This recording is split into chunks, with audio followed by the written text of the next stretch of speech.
আসসালামু আলাইকুম রহমতুল্লাহি ওবরাকাতুহু। আজকে আলোচনা করব কোন কোন কাজে দানের সওয়াব হয়। উত্তর হলো, মানুষের ভালো কথা বলা দ্বারাও দানের নেক হয়।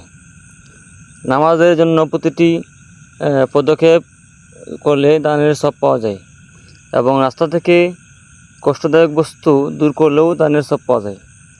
আত্মীয় স্বজনকে দান করলেও ডাবল সওয়াব পাওয়া যায়, এবং আত্মীয়র নেক পরিবার পরিজনের জন্য বিয়ে করলেও সর্বোত্তম নেক। বুখারী মুসলিম।